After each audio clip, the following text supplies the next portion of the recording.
نحمده ونصلي على رسوله الكريم اما بعد فاعوذ بالله من الشيطان الرجيم بسم الله الرحمن الرحيم رب اشرح لي صدري ويسر لي امري واحلل عقدة من لساني يفقهوا قولي۔ اب یہ صبح شام کی مسنون دعائیں آ رہی ہیں، آپ صبح میں الگ سے بھی پڑھ رہے ہیں اور یہاں میں ایک دفعہ ساری پڑھ دوں گی تاکہ اس کا پروننسیشن آپ جان لیں اگر کہیں کوئی کمی بیشی ہے۔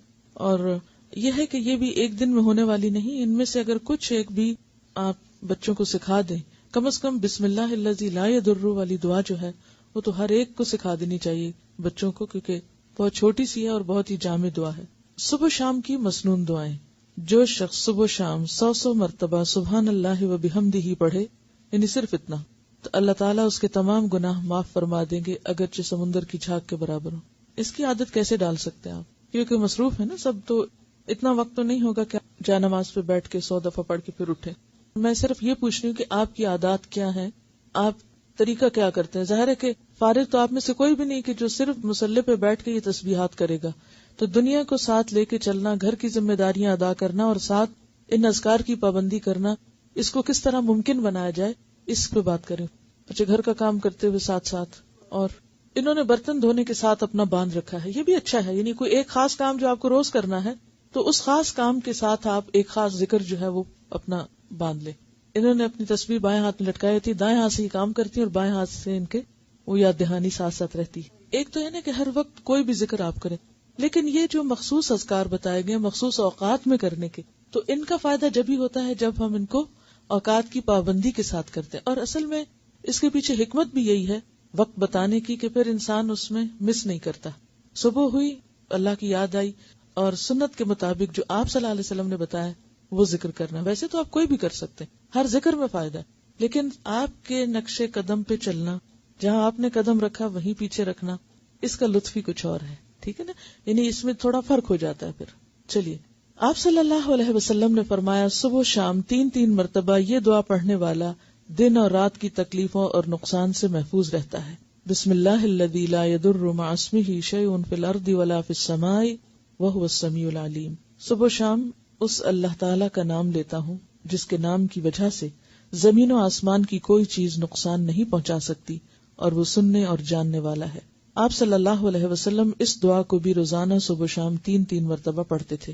اللہم عافنی فی بدنی، اللہم عافنی فی سمعی، اللہم عافنی فی بصری، لا الہ الا انت۔ اس دعا کو آپ صبح اور شام کے مثلا سنت کے بعد یا فرض کے بعد اگر مقرر کر لیں تو انشاءاللہ تعالی پھر بھولیں گے نہیں۔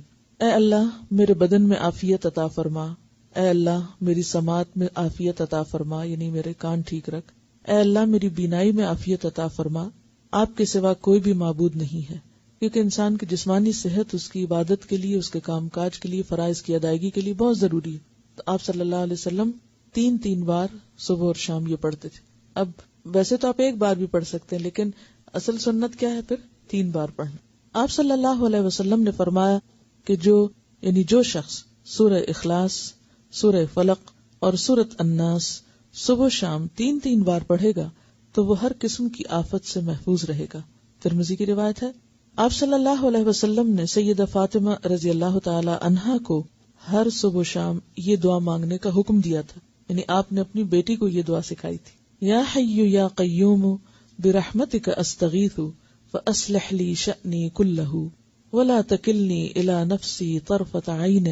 اے ہمیشہ زندہ اور قائم رہنے والے، آپ ہی کی رحمت کا واسطہ دے کر فریاد کرتا ہوں کہ میرے سب کاموں کو درست کر دیں اور مجھے میرے نفس کی طرف پلک جھپکنے کی دیر کے لیے بھی حوالے نہ کریں۔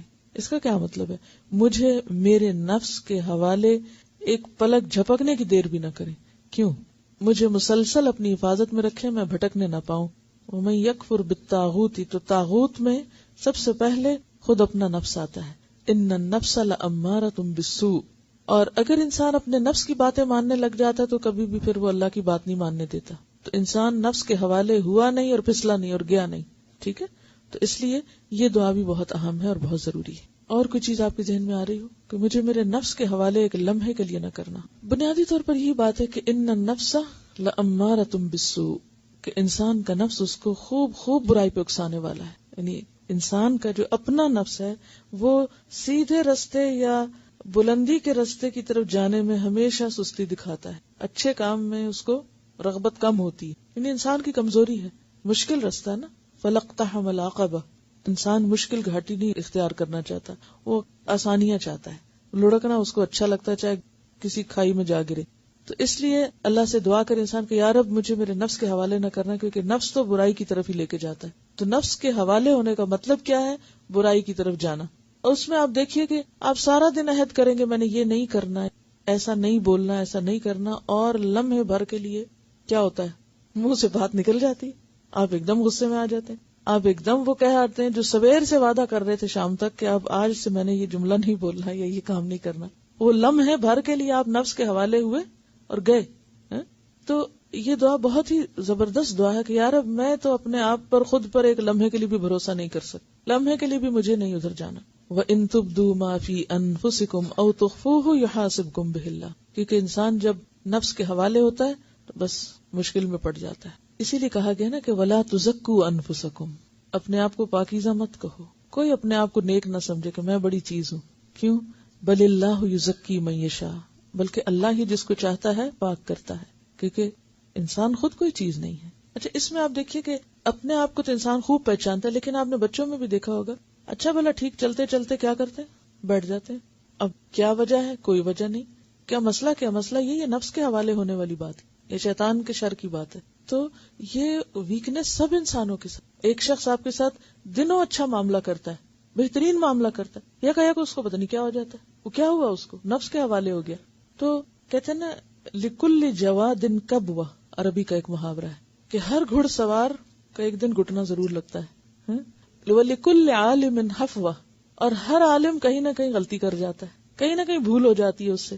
انسان ہے نا، پھر اس کو یاد آتا او نہیں یہ ایسے نہیں ایسے تھا، پھر وہ رجوع کرتا ہے. رجوع کر لے تو اللہ تعالیٰ بھی معاف کرنے والا ہے. اور اکڑ جائے انسان نہیں میری غلطی نہیں تو پکڑ ہے. تو یہ ایک حقیقت ہے کہ جب انسان چلتا ہے تو کہیں نہ کہیں ٹھوکر لگتی ہے اس کو. اچھے سے اچھے تعلقات میں بھی کہیں نہ کہیں جھول آ جاتا ہے. یہ سب ایکسپیرینس کی بات ہے نا، آپ سب مشاہدہ کرتے ہو. ایسا کیوں ہوتا ہے؟ کیونکہ ہمارے ساتھ نفس بھی ہے، شیطان بھی ہے. تو یہ ایسے دشمن ہیں، ایسی طاقتیں ہیں کہ جن کا مقابلہ ہم تنہا نہیں کر سکتے، یہ صرف اللہ کی مدد سے ہو سکتا ہے. اس لیے صبح اور شام، ورنہ بعض اوقات انسان کہ ایک دفعہ تو مانگ چکا، اب اور کیا مانگنا، روز کیا یہی مانگنا. یعنی آپ کے ذہن میں یہ آ سکتا ہے کہ سویرے بھی مانگو شام بھی مانگو، وہی باتیں، پھر ریپیٹیشن. اس ریپیٹیشن کی ہر سویر کو ضرورت ہے اور ہر شام کو ضرورت ہے کہ ہم بھولنے والے ہیں. پھر سید الاستغفار، آپ صلی اللہ علیہ وسلم نے فرمایا جس نے صبح و شام صدق دل سے سید الاستغفار کو پڑھا اور اسی دن یا رات فوت ہو گیا تو وہ جنت میں داخل ہوگا. اب آپ دیکھیں اللہ تعالیٰ نے بخشش کے کتنے سامان کیے ہیں. ایک چیز کر لو، دوسری کر لو، تیسری کر لو.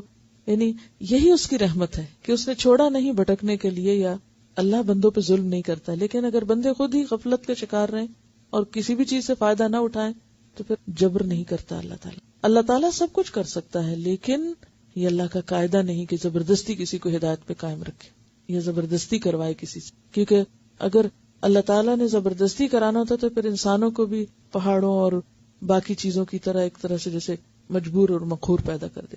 تو اس نے ایسا نہیں چاہا انسانوں کے لیے. سید الاستغفار یہ ہے اللہم انت ربی لا الہ الا انت خلقتنی وانا عبدک وانا علی عہدک ووعدک ما استطعت اعوذ بک من شر ما صنعت ابوء لک بنعمتک علی وابوء بذنبی فاغفر لی فانہ لا یغفر الذنوب الا انت.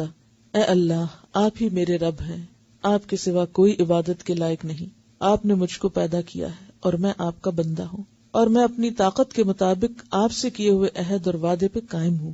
میں اپنے برے اعمال کے وبال سے آپ کی پناہ چاہتا ہوں.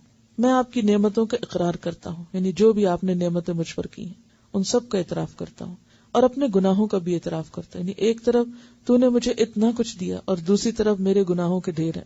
آپ میرے گناہوں کو معاف فرما دیجئے، کیونکہ آپ کے سوا کوئی بھی گناہوں کو معاف نہیں کر سکتا. یعنی کسی انسان، کسی جن، کسی فرشتے کے اختیار میں نہیں کہ وہ بندے کے قصور معاف کر سکے. اصل معافی اللہ ہی کی طرف سے. چلیے